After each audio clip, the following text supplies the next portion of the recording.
Gara-gara buang air di celana, si Tuyul dipakein pamper sama majikannya. Majikannya ini udah kesel banget sama si Tuyul, bener-bener nyusahin banget. Mereka pun akhirnya punya ide buat balikin Tuyul ini ke pemilik sebelumnya, yaitu Pak Umar. Soalnya mereka udah gak kuat lagi ngurusin Tuyul yang gak bisa apa-apa ini. Besoknya langsung tuh mereka nyari keberadaannya Pak Umar. Si Tuyul dipakein pakaian manusia biar orang-orang pada gak takut. Saking gak mau balik ke Pak Umar, Tuyul ini kabur-kaburan. Terus si gendut jadi emosi dan marah-marahin si Tuyul. Tiba-tiba ada bapak-bapak buta yang lewat deket mereka. Nah ternyata itu si Pak Umar yang lagi nyamar jadi orang buta. Pak Umar yang kenal dengan dua preman itu langsung balik badan mau kabur, tapi mereka semua udah langsung nangkep Pak Umar dan langsung dibawa ikut mereka. Disangka si Tuyul mau ditinggal, ternyata diangkut juga. Pak Umar dibawa ke rumahnya, terus disidang sama mereka semua. Dua preman ini kesel kenapa Pak Umar nipu mereka dengan bilang kalau Tuyul ini bisa bikin mereka kaya. Padahal nih Tuyul nggak bisa nyolong uang sama sekali. Terlihat di luar rumah Pak Umar ada beberapa pria mengendap, sedangkan Pak Umar akhirnya terpaksa melakukan ritual untuk kembaliin hak kepemilikan jadi majikannya si Tuyul lagi. Tiba-tiba para pria bersenjata itu masuk dan menyuruh mereka semua untuk diam. Si Tuyul nyoba buat nakutin, tapi udah gak mempan lagi karena mereka bawa jimat. Teman perempuan mereka pun akhirnya diculik dan dibawa sama para pria itu. Mereka yang panik akhirnya punya ide untuk menolong temannya. Malamnya mereka datang tuh ke markas tempat temannya itu disekap. Terus mereka nyuruh si Tuyul untuk masuk dan ngelepasin teman mereka itu.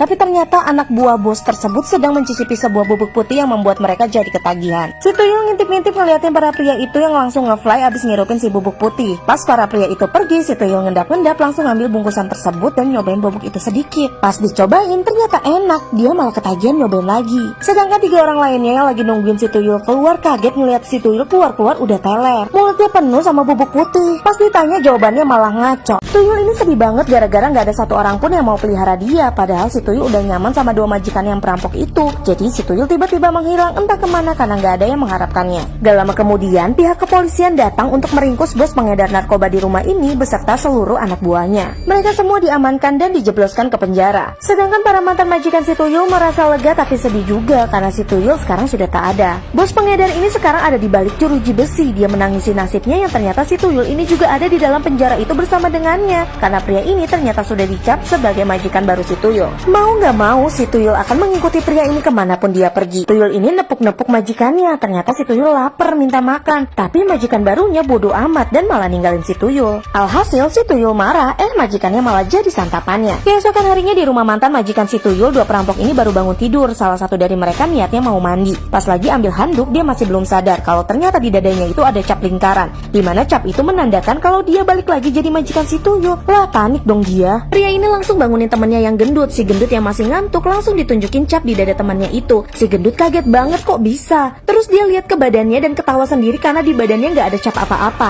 Pas dia mau mandi, temennya lihat di punggung si gendut ternyata banyak cap lingkarannya hampir seluruh badan. Heboh lah mereka berdua. Pas lihat di kaca, capnya ternyata banyak banget.